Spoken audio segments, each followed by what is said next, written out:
Ultimate గా ఇప్పుడు ఈ టిఆర్ఎస్ అనే పేరు ఇప్పుడున్న బీఆర్ఎస్ అనే పార్టీకి ఇబ్బందిగా మారే అవకాశం ఏమన్నా ఉందా? సరే, ఏమి ఉండదు సార్. అది కూలిపోయింది, ఇది కూలిపోయింది, ఏమవుతుందండి? పాడుపడ్డ బంగ్లాలు ఎంత ఉమ్, రిపేర్ చేసినా ఇవి కావు. అయిపోయింది కథం. వాళ్ళు ఒక గత చరిత్రకు సంబంధించిన వాళ్ళే. ఈ దొరలైనా ఈ ఉన్నత వర్గాలలో గుప్పెడు మంది ఉంటే అధికారం చెలాయించడం రేపటి భవిష్యత్ అంతా బహుళంగా ఉన్నటువంటి బీసీ ఎస్సీ ఎస్టీలదే, వీళ్ళది కాదు. ఈ పెద్ద కాపులను పెట్టుకొని పోయి రేపు ఓట్లు అడిగితే ఎవడు ఓట్లు వేయడు సార్. ఇవాళ మీరు ఉమ్, చూస్తున్నారా ఏమన్నా ఉమ్. మార్పు వస్తుందా? అయితే ఒక్క విషయం యాక్సెప్ట్ చేయాలి రఘు. అదేమంటే కవితను కేటీఆర్ను పక్కపక్కకు నిలబడితే కవిత మాటల్లో ఆ కేసీఆర్ యొక్క అనుకరణ, అంటే ఉమ్. కేసీఆర్ యొక్క నిజమైన కూతురు అనే చెప్పుకునేటువంటి ఆ రాజకీయమైనటువంటి ఆ మెళుకువలు కనపడ్డాయి.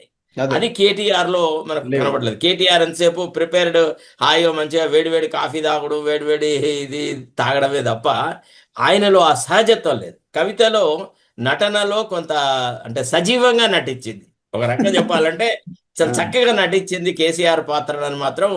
ఆ ఉమ్. నటనలో జీవం పోసిందని మాత్రం చెప్పొచ్చు. కవి అంతేగాని కవితకున్న దాంట్లో కేటీఆర్కి ఒక 20-30% ఉన్న బీఆర్ఎస్ ఇంకో లెవెల్ ఉండేదేమో. ఇక అవి మనం ఆయన అనడం ఎందుకని, ఆయన అంతరాత్మలో ఆయన తనను తాను విశ్లేషించుకొని చూడాలా.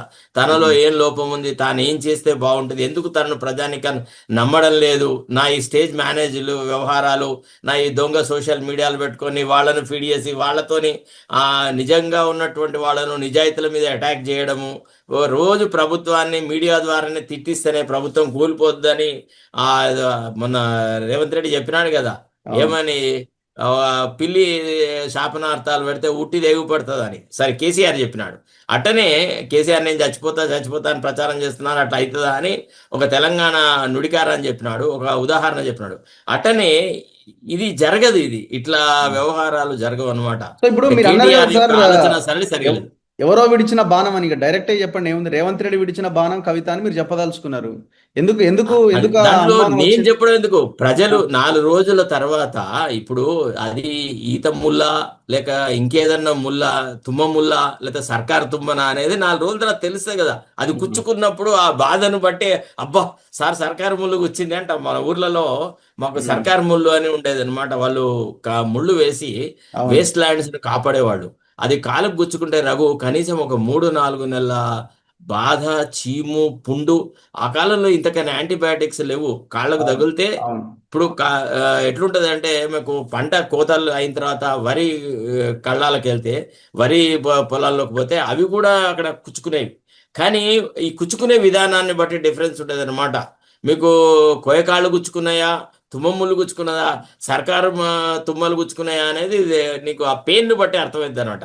మనం 4 రోజుల తర్వాత మనం తెలుసుకుంటాం ఇది ఏ సో ముళ్ళు సో అని. ఇప్పుడు మరి ఒకవేళ అదే నిజమైతే మరి రేవంత్ రెడ్డి ఆ, తన టాస్క్ ఈజీగా కంప్లీట్ చేసుకుని 2028 ఆర్ 2029లో అధికారంలోకి రావడానికి కవితని ఆయుధంగా వాడుతున్నాడా? వాడితే సార్, ఇప్పుడు సక్సెస్ ఒక్క అవుతాడా? విషయం, ఇప్పుడు రేవంత్ రెడ్డి కాన్ఫిడెన్స్ ఏంది అంటే, రేవంత్ రెడ్డికి ఇంటెలిజెన్స్ వాళ్ళు ఇచ్చిన ఇన్పుట్స్ ఏంది అంటే, కేసీఆర్ కు చాలా పీరియాడికల్ గా హెల్త్ ఇష్యూస్ వస్తున్నాయి. ఉమ్, కేసీఆర్ ఇంకా మళ్ళీ బయటికి వచ్చేసేసి యుద్ధం చేసే స్థాయిలో లేడు. ఏదైనా తెర వెనుక రాజకీయాలు చేయాలి తప్ప ప్రత్యక్ష పోరాటాలు చేసే స్థాయి కేసీఆర్ కు లేదు. కాబట్టి కేసీఆర్ అయితే ఎట్లాగూ ఏం చేయలేడు.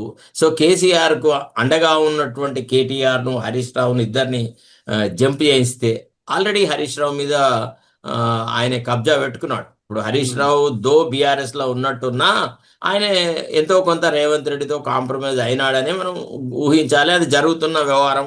అది మనకు చాలా ప్రస్ఫుటంగా కనబడుతుంది. కేటీఆర్ ఒక్కడిగా ఏం చేయలేడు. సో కాబట్టి రేవంత్ రెడ్డికి ఒక కాన్ఫిడెన్స్ వచ్చిందంటే, నేనే మళ్ళీ అధికారంలోకి వస్తాను అంటే, వీళ్ళని ఇప్పుడు ఉమ్. ఎంతమంది ఎన్ని రకాలుగా వచ్చినా ప్రజలు విజ్ఞులండి. అంతే కదా. అసలు కేసీఆర్ ను ఓడించడం అనేది ఒక ఇంపాసిబుల్ టాస్క్ అని అన్నారు. అవును. ఓడించారా లేదా తెలంగాణ ప్రజలు? సో అవును. కాబట్టి అప్పుడు మన పాత్ర చాలా ప్రధానమై ఉంటది. సోషల్ మీడియాలో ఉన్న మీరు నేను బహుళ జాతులకి అన్యాయం జరగకుండా, బీసీలకు, ఎస్సీలకు, ఎస్టీలకు అన్యాయం జరగకుండా పదే పదే వాళ్ళను జాగృతం చేస్తూ ఆ ఉమ్. వైపు రాజకీయాలను మరల్చాల్సిన బాధ్యత మన మీద ఉంటది. కాబట్టి మనం జాగ్రత్తగా వ్యవహరించాలన్నదే నా అభిప్రాయం. చూద్దాం సార్ ఏం జరుగుద్దో. Anyway, thank you very much. Right sir, right right sir. Sir, thank you. Thank you. Thank you. Thank you. Thank you. So ఇది అడ్వకేట్ శరత్ గారితో ఇంటర్వ్యూ. చూస్తూనే ఉండండి మన తొలి వెలుగు.